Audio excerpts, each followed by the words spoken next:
Greetings. A trick of light and shadows, that's what NASA called what are potentially the most significant ancient ruins ever discovered. What appear to be a face, pyramids, and archaeological ruins on Mars. That was almost 50 years ago, and thanks to extremely low-resolution photographs, altered high-resolution photographs, and comments stating it's not worth investigation, the area known as Cydonia remains a complete mystery to the public, and images that continue to come from Mars distract from what is truly relevant about the red planet. Meanwhile, other researchers have pieced together information so remarkable it led one man, Dr. Tom Van Vlanderen, a PhD in astronomy and formerly chief of a branch of the U.S. Naval Observatory, to say this in 2002: the odds of the anomalous items imaged in the Cydonia region of Mars being of natural origin are 1,000 billion to 1 against this theory. In other words, the possibility that these objects occurred naturally has been ruled out beyond a shadow of a doubt. Although it's smaller than Earth, Mars is the most Earth-like planet in our solar system, sharing geological features, including polar ice caps and what appear to be ancient dry riverbeds. There's much speculation that Mars was once inhabitable with an oxygen-based atmosphere, but was somehow destroyed millions of years ago. In fact, this theory was based on findings that came back from the planet. The radioactive debris revealed the presence of xenon-129 in the atmosphere, and even more important, an abundance of the radioactive elements uranium and thorium. These nuclear isotopes are identical to those which occurred after hydrogen bomb tests on Earth. Although there appears to be considerable scientific reservation to address it, in 2014, Dr. John Brandenburg published his research, Evidence for Large Anomalous Nuclear Explosions in Mars's Past, concluding that Mars may present an example of a civilization wiped out by a nuclear attack from space. But it's the photographs that were sent back from Mars probes that have most raised eyebrows. Perhaps the most well-known anomaly on Mars is the face taken in a grayscale photograph by NASA's Viking 1 orbiter in 1972, as it passed over the region of Cydonia. Not surprisingly, NASA's response to the clear shape of the huge 1.5-kilometer face staring into the heavens was that it was just a case of pareidolia. This is the name given to the tendency to see patterns and familiar things in random data or images. In ancient times, it was a way to make sense of what didn't make sense, and has thus been used as a common accusation by skeptics. Examples would include seeing Jesus in a piece of toast or an apparition on a building in the shape of the Virgin Mary. So it makes sense that seeing a face in a rock on another planet would be a clear case of pareidolia, except for one thing: the multiple pyramids around and near the face structure. Citing pareidolia, however, NASA claimed they wouldn't be bothered with exploring it, but a passionate researcher named Richard Hoagland gathered his own team of experts and discovered some astonishing facts about the structures in the area. First, note the placement of the pyramids in Cydonia with respect to one another. Now compare this to the placement of the pyramids at Giza in Egypt. If that isn't enough to pique your interest, now note the location of the pyramids of the Sun in Mexico. And finally, the placement of the Shan pyramids in China. But the real eye-opener is when you compare all these pyramid structures to what appears to be the message of their placement, the constellation Orion, which shares the exact positions and angles with which Giza in particular is known to be perfectly aligned. But this was just the beginning. What Hoagland's team discovered about Cydonia goes far deeper than the existence of a face or pyramids on another planet. His team believes that Cydonia carries a profound, cryptic message, one that addresses the consistent latitude of the most powerful energy centers of each and every planet, and the interdimensional possibilities that that point may hold. To understand their discovery, we must first clarify, why do you believe that these images actually reflect an ancient civilization? After millions of years, it's a difficult thing to see, but there is enough evidence of angularity and structural engineering to discard the possibility that it was a natural formation. Hoagland named what was visible of the structures: the city, the fort, the cliff, Tholis, which means a small dome-shaped hill. The positions with respect to each other revealed the first clue. Another clue was found in the pentatonic pyramid named D and M, which was engineered with certain geometric angles. The angles of the structures and their relationship to each other revealed numerical constants well known in math. 3 of the recurring numeric values are 0.865, the ratio of E, which is equal to 2.7, and pi, which is 3.142. These are mathematical basis for the hexagon, the pentagon, and the classic proportions of the golden ratio. No less than 20 of Cydonia internal and angle ratios redundantly express 3 square root values. Altogether, the structures are placed to conform to the golden mean. Is all of this just a coincidence, and is it coincidence that the pyramids of Giza share the same mathematical relationships? Then an even more amazing discovery unfolded. The revelations and implications of the number 19.5. If you put two tetrahedrons inside a sphere, the apexes will hit at exactly 19.5 degrees latitude, north and south. This is precisely the latitude where all major energy vortexes appear on every planet, including Earth. The most obvious example is the red storm on Jupiter, but also the vast Olympus volcano on Mars.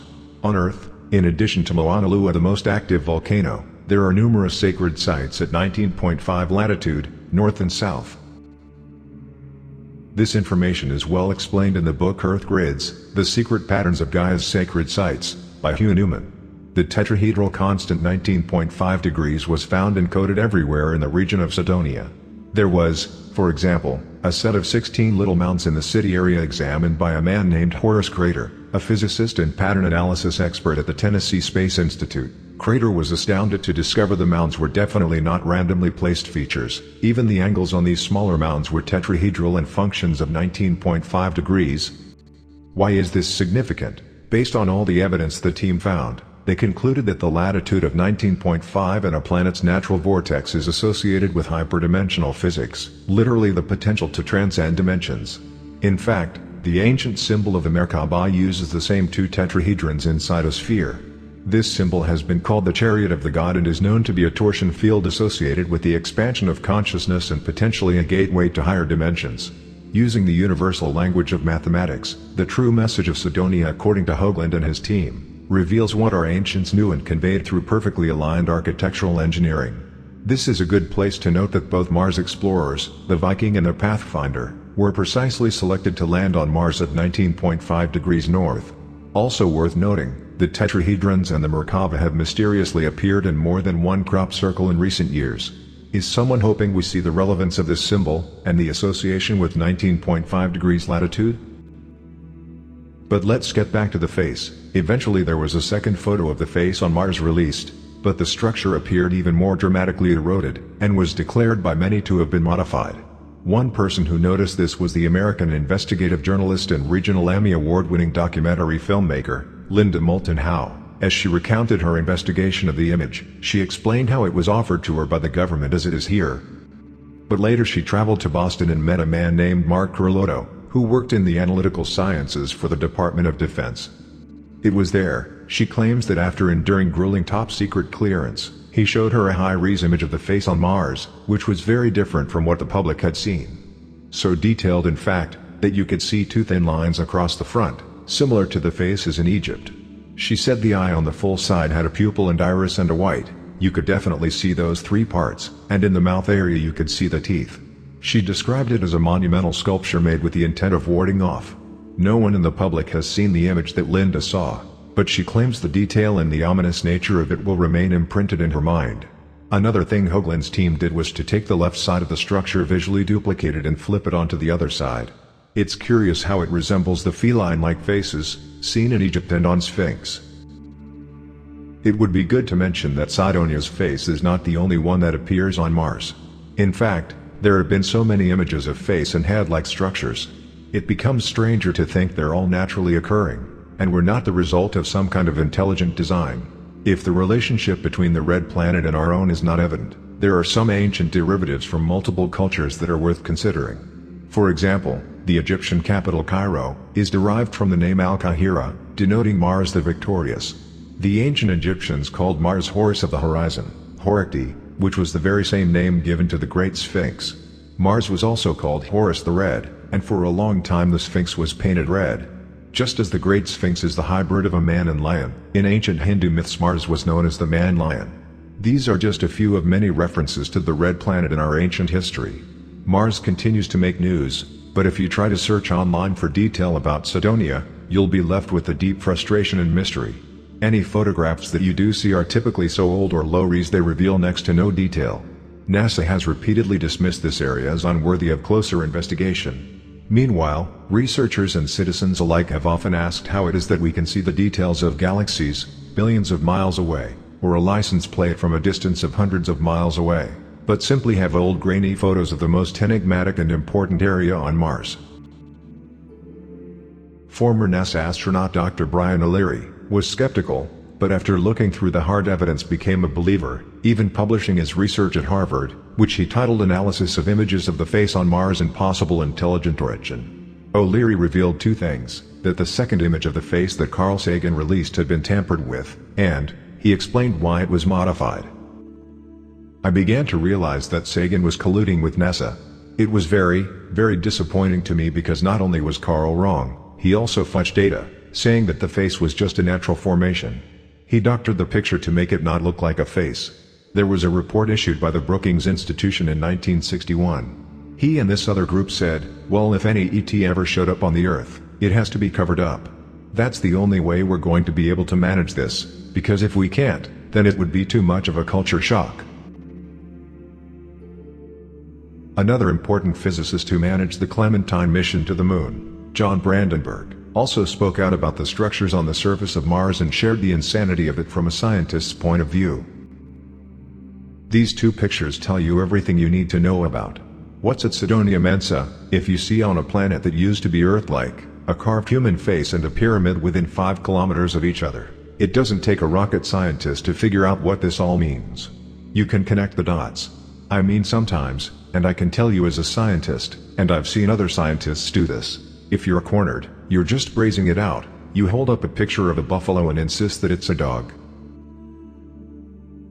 Since the first Mars orbiter images were released 50 years ago, many areas of the planet have piqued curiosity, but none more than Cydonia, with its undeniable indication of intelligent engineering and mathematical relationships far too precise and numerous to be coincidental.